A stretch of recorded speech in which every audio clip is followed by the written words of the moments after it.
Ruth sent me a message a few months ago, and I want to share part of it because I think it's going to resonate with a lot of people watching this. She said, and I'm paraphrasing, I'm 65 years old, I've worked my entire adult life, and I have about $160,000 saved. I'm too embarrassed to talk to a financial advisor because I feel like they're going to judge me, but I don't know what to do. Ruth isn't rare. Ruth is the median American retiree. And the fact that she feels embarrassed about that tells you everything you need to know about how badly this country has miscommunicated what retirement actually looks like for most people. I'm Melanie Kent, Social Security Specialist, and today's video is for Ruth and for the millions of people who are in her position, or close to it, and have been quietly convinced that they've failed somehow. You haven't. But you do need to think about this differently, and that's what we're going to do today. Start with the number that changes the context immediately. According to the Federal Reserve Survey of Consumer Finances, the most comprehensive retirement savings data we have, the median retirement savings for Americans between the ages of 65 and 74 is $200,000. That's the midpoint. Half of all Americans in that age group have less than $200,000 saved. Half. Ruth has $160,000. She is not an outlier. She is not behind.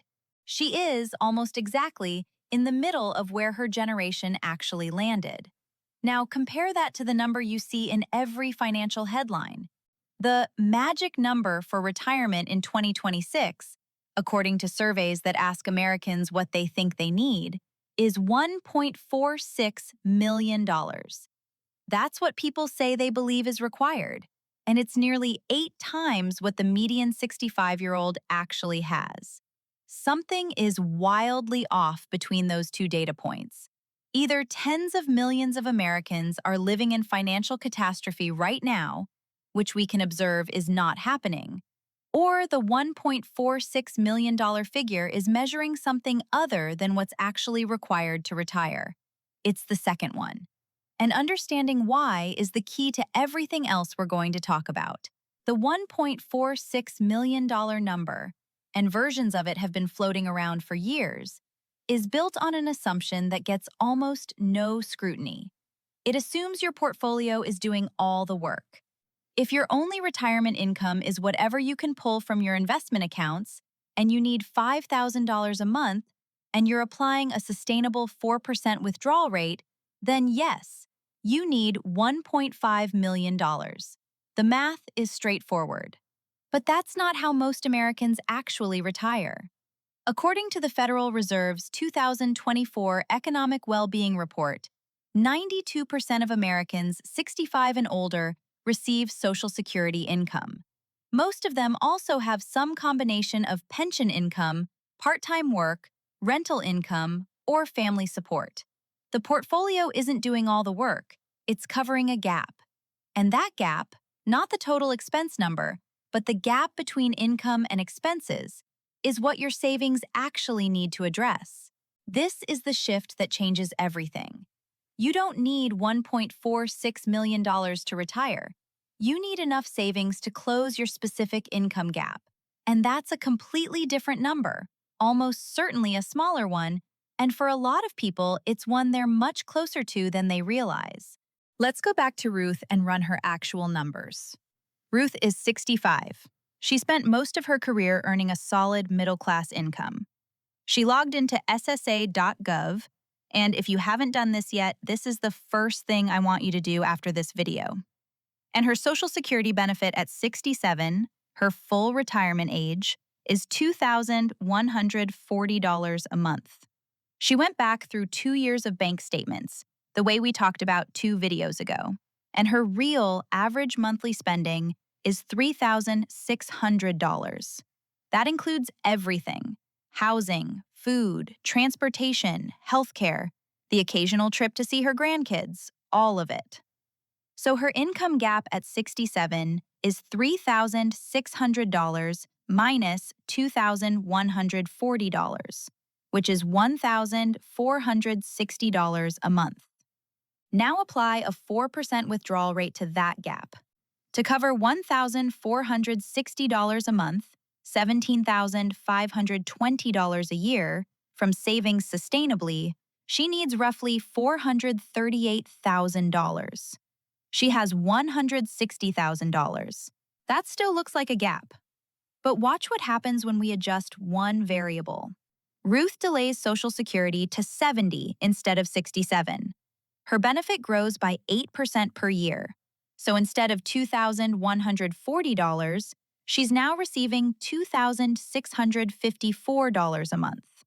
Her income gap drops to $946 a month, $11,352 a year, sustainably covered by about $284,000 in savings. She still doesn't have $284,000. She has $160,000. So she still has a gap to close. But it's not the terrifying, impossible gap the $1.46 million benchmark implied. It's a specific, manageable problem with specific, manageable solutions. That's a fundamentally different place to be standing. So what are the actual levers Ruth can pull? Let me go through them honestly, because some of them are harder than others. The first one we already covered: delay Social Security as long as possible. Every year she waits past 67 adds 8% to a guaranteed, inflation-adjusted income stream that she'll receive for life. For someone with modest savings, that additional guaranteed income is worth more than it would be for someone with a large portfolio, because it directly reduces how much her savings have to do.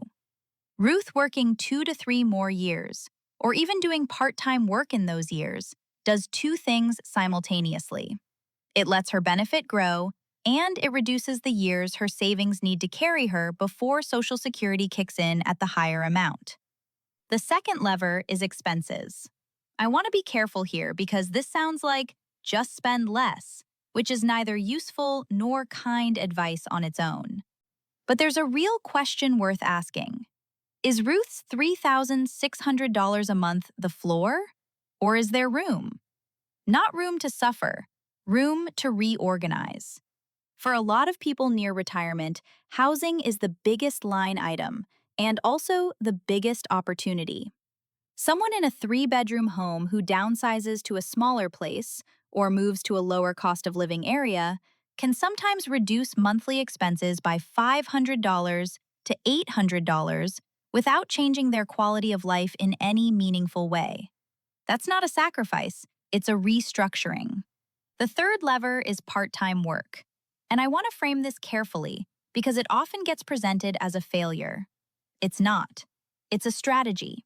Ruth working 15 to 20 hours a week at something she finds tolerable, not necessarily something she loves, just something manageable, might bring in $1,200 to $1,500 a month. That closes her entire income gap. Her $160,000 in savings goes from being the thing that has to carry her forever to being her emergency fund, her cushion, her flexibility account. That's a completely different role for the same dollar amount. And here's the Social Security detail that matters if Ruth goes this route. Before she reaches her full retirement age of 67, there's an earnings limit.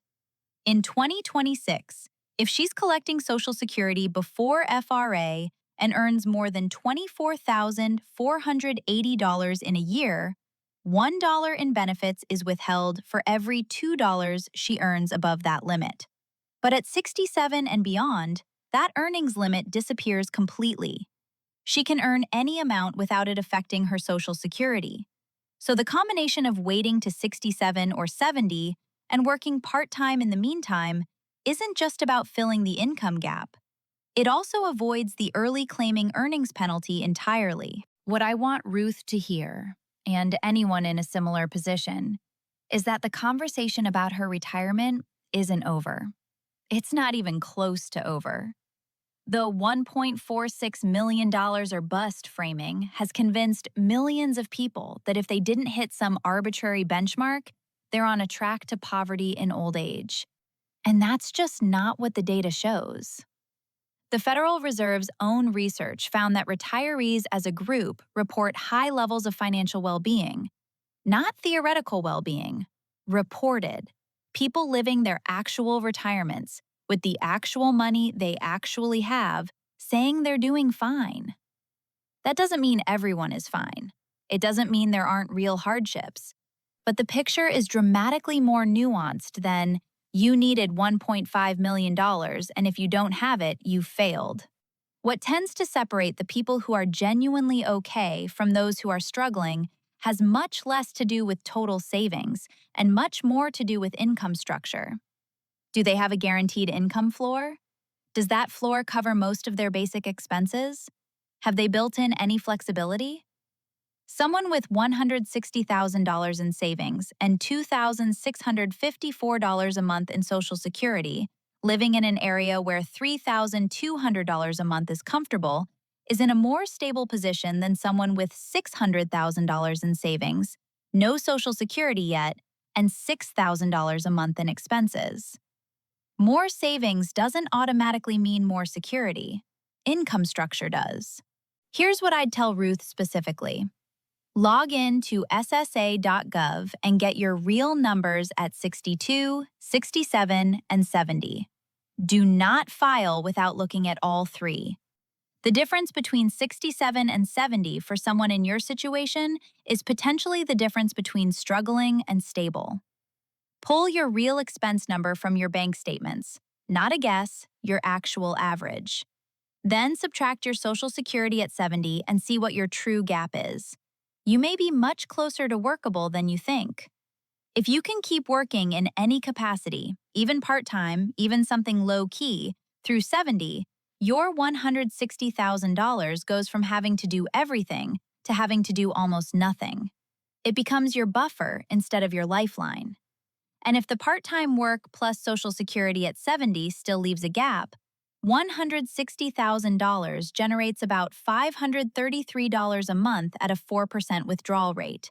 That's real money, and combined with a nearly full Social Security benefit, it may be exactly enough. None of this is pretending the situation is perfect. It's not. But it's not hopeless either. And the first step is always the same. Get the real numbers and build from there, not from someone else's benchmark. Tell me in the comments, does this match what you've been told about retirement savings? Have you been made to feel behind when the actual median data says something very different? I read every comment and I genuinely want to know. The retirement advice industry has a vested interest in making you feel like you need more than you have. More fear means more accounts opened, more assets under management, more fees paid. I'm not saying everyone in finance has bad intentions. Most don't. But the incentives push the conversation toward accumulation and away from the income structure question that actually determines whether retirement works. Ruth doesn't need $1.46 million. She needs a plan built around her actual income, her actual expenses, and the levers she can actually pull. That plan exists. It just looks different from the one on the magazine cover. Tomorrow, we're going back into Social Security strategy specifically. The 7 situations where filing at 62 is genuinely the right call. Not the default, not the fearful choice, but the mathematically supported one. That video is going to be one people want to share. See you then.